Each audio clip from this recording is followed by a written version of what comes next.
안녕하세요. 국세청에서 16년 근무한 송노용 세무사입니다. 오늘은 세무조사 얘기를 좀 해보려고 하는데요. 제가 세무공무원, 세무사로서 세무조사 대응을 하면서 많이 경험했던 사례입니다. 절세는 송노용.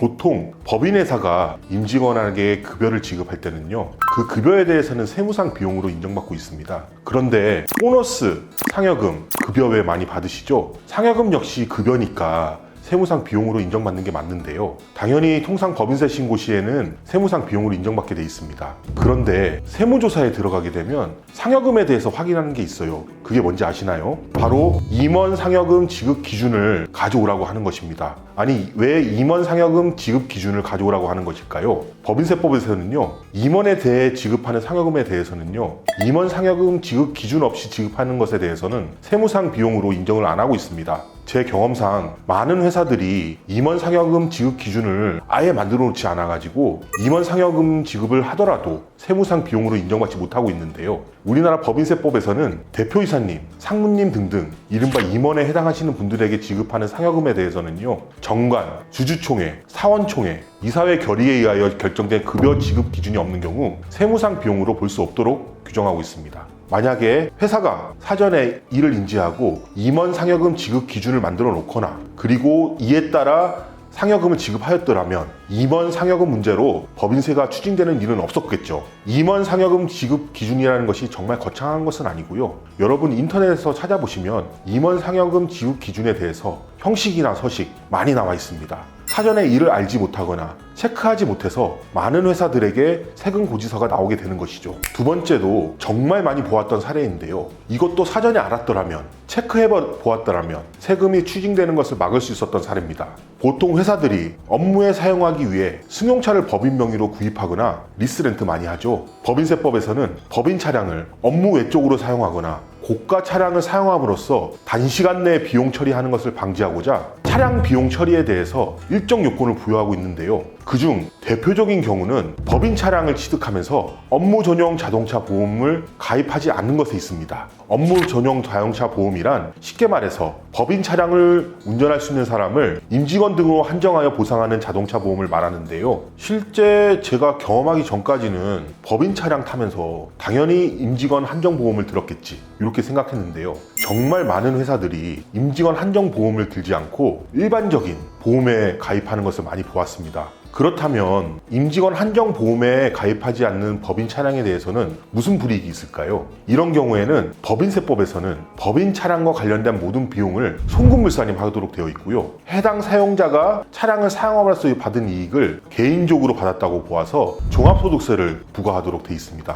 만약 사전에 이를 알았더라면 충분히 방지할 수 있는 상황이고요. 설령 중간에 알았더라면 이전까지는 어쩔 수 없지만 업무용 자동차 보험으로 변경하여 앞으로 차량 비용을 세무상 비용으로 인정받을 수 있는 것이고요. 나중에 국세청 소명 요구나 세무조사 시에 발견된다면 그건 너무 늦는 거겠죠.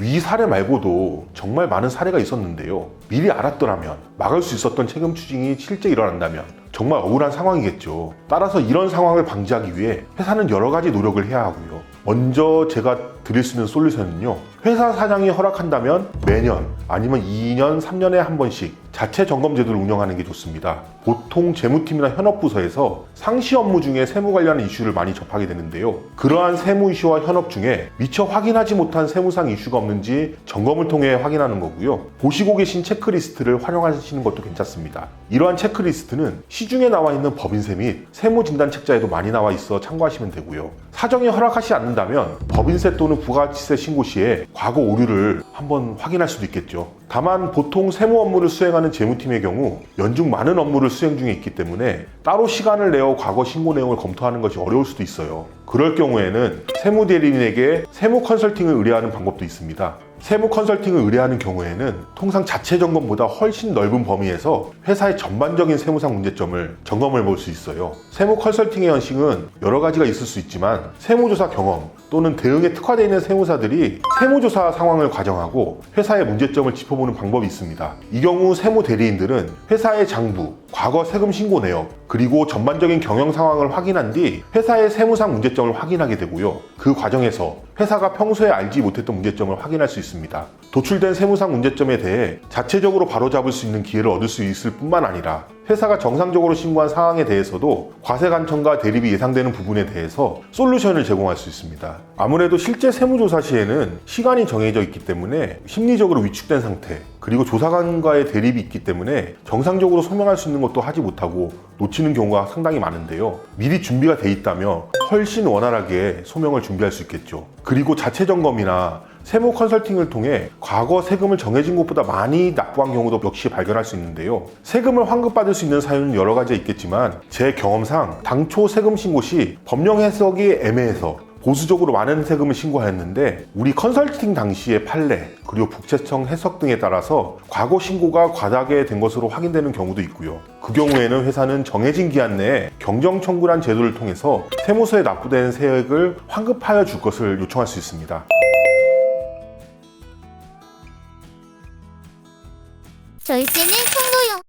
우리는 평소에 소 있고 외약간 고친다는 말 많이 하죠. 미리 대비할 수 있음에도 대비를 하지 않아 세금을 내게 된다면 정말 억울하지 않을까요? 만약 지금 세금 신고 내용을 점검하여 바로잡는다면 그동안 세금을 잘못 신고한 내용을 미리 바로잡을 수 있고요. 앞으로 발생한 세금은 정상적으로 신고할 수 있습니다. 향후 세무조사 시 일시에 고액의 세금이 추징되는 부담과 가산세 리스크를 해소할 수 있지 않을까요? 만약 자체 점검이 어려우신 경우에는 세무 대리인의 전문적인 컨설팅 의뢰하시는 것도 좋습니다. 이상으로 국세청에서 16년 근무한 조사 전문 송노용 세무사입니다.